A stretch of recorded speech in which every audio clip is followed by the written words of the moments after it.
All right, guys, this is a little bit more serious subject matter today. I know we've covered a lot of the Alyssa Mercante, creator fight drama, her just being a complete insufferable narcissistic names that I'm not going to say in the first 2 minutes of this video. But the long and the short of it is, this started with Alyssa Mercante and Sweet Baby Inc. back in February, actually. And so this is a very important topic to continue covering due to the fact that it is rapidly escalating into something that is completely insanely out of control.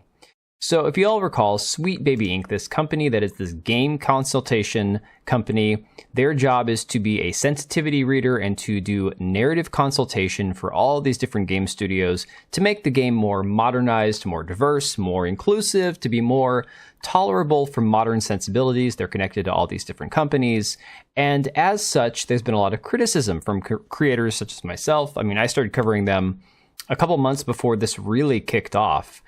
And there's been a lot of pushback, namely from people like Alyssa Mercante at Kotaku. After Chris Kindred, this person who works at Sweet Baby Inc., decided to go after a Steam curator page run by Cabrutus Rambo, who's massively blown up on Twitter. He's got like 400,000 followers on his curator page. Chris Kindred decided to put a target on this guy's back and try to get his Steam page taken down. Less than about a week later, Alyssa Mercante and Kotaku ran this article talking about how Sweet Baby Inc. doesn't do what some gamers think it does, okay?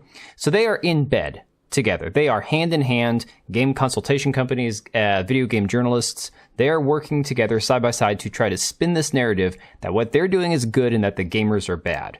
So we've then seen Kotaku senior editor Alyssa Mercante going completely unhinged all over Twitter, spurging out, blocking people, unblocking people. At the Summer Game Fest, she challenged people to come fight her physically in person. Several YouTubers decided to take her up on it, and she has since fled the scene. She briefly protected her account, then she blocked people, then she unblocked them. Vera Dark, who is a YouTuber who has quite a large following, actually challenged her to a televised debate, or not debate. Well, she's tried to get her to debate her, but that has never materialized. She offered to do a charity celebrity boxing tournament that they could stream to their audiences, split the winnings, go to the charity of their choice, whatever.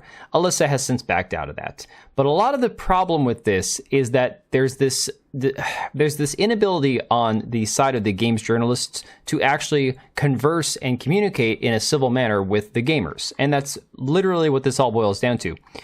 Alyssa Mercante and people like her would rather run cover for Sweet Baby Inc. and attack people rather than have a genuine, heartfelt, honest conversation about differences of opinion. So now you have people like this Kate Bush's husband account on Twitter, who goes by @airbagged, who is just spurging out, sharing, screenshots of people's YouTube channels, thinking that that's some sort of own.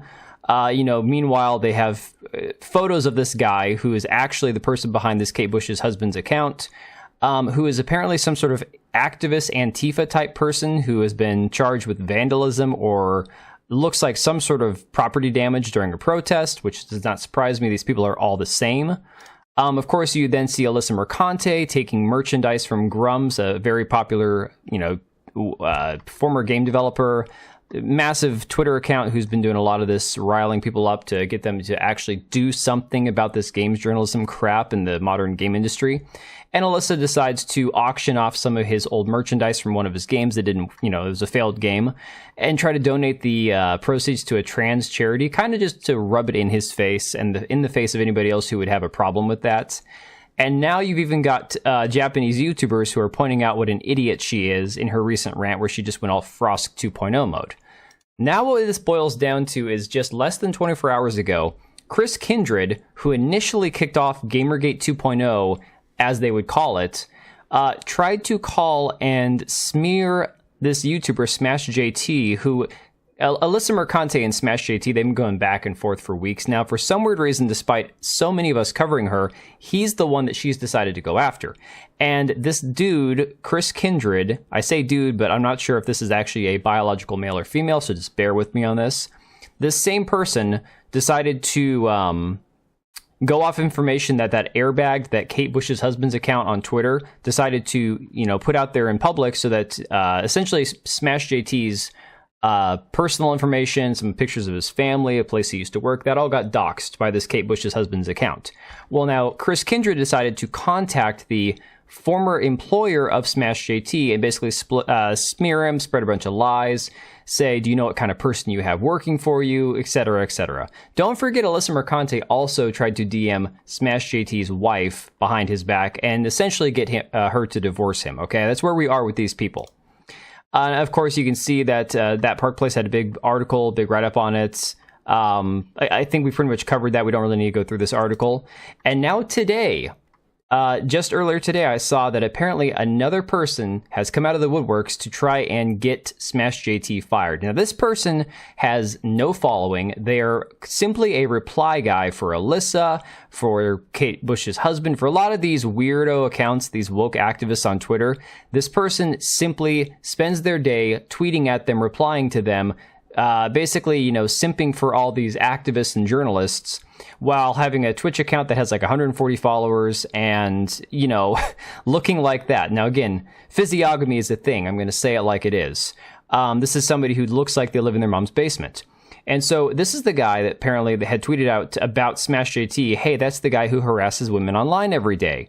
Further down, you see in this article from Smash JT, this same person then sent an email to this other employer where Smash JT had worked saying, I was wondering if you were aware that you have an employee who spends all day on YouTube and Twitter harassing journalists, Smash JT on YouTube. His former employer then sends Smash JT this email and says, yo, I don't know what this deal is, but this dude has been emailing us. If you want to check it out, here you go. So Smash went and found this guy's Facebook account, and of course, he's got this bed and these drapes in his room, supposedly, if this is actually his room, with Confederate flags. Now, again, I'm not offended by that. Don't get me wrong.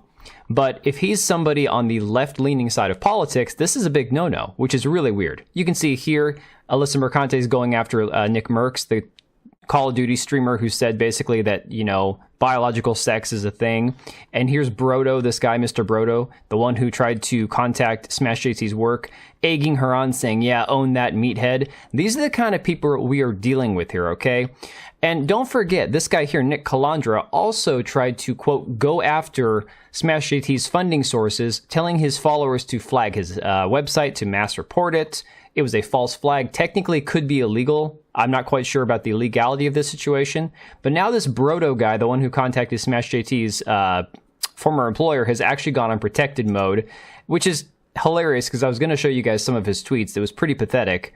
But essentially what we have now is Smash JT has put out a tweet saying that he has messaged Sweet Baby Inc. and said this. Hello, one of your employees, Chris Kindred, has recently reached out to a place of employment of mine asking about my job status and stating false things about me and my work. I would like to know how you plan on handling this situation and what your stance is on such actions. This is incredibly out of bounds and bordering on legal action as I take this matter extremely seriously. Thank you, Jeff. Now, of course, Kotaku, where Alyssa Mercante works, she has not been disciplined by Carolyn Petit, who was also part of Feminist Frequency with Anita Sarkeesian back in Gamergate 1 days. So Kotaku doesn't seem to feel the need to discipline their employees. Sweet Baby Inc., run by Kim Belair, has yet to have any public statement saying that they've done anything wrong or trying to chastise any of her employees for their involvement in this entire thing. So what we have now is these two companies who are working implicitly to create this narrative that gamers are bad, that straight white males are evil, that we have this lack of diversity in the games industry, and that if you have a problem with it, you are a bigot who deserves to have your career taken from you, and if you speak out about it on YouTube, you deserve to have your life ruined because of it, and your family deserves to have their life ruined by being associated with you, is essentially what we have here. So I'm going to leave it right there, guys. I'm just going to say one last thing about this.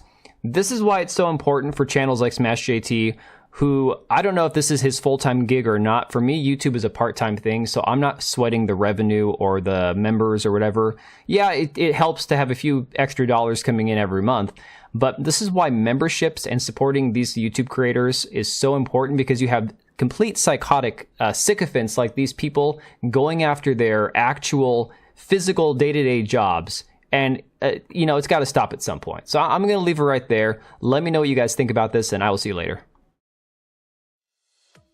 All right, and if you made it this far, thank you so much for watching the video. Thank you for being here. I do have two channels, Minimal Effort Podcast, as well as my gaming channel. I do have a Twitch and Kick for my gaming channel. We do live streams over there occasionally, maybe once a week. And then if you are in the market for a new PC, make sure to check out Meta PCs. Click the link I have down below, use code TBO at checkout for a special discount. Thanks again for watching, and I'll see you next time.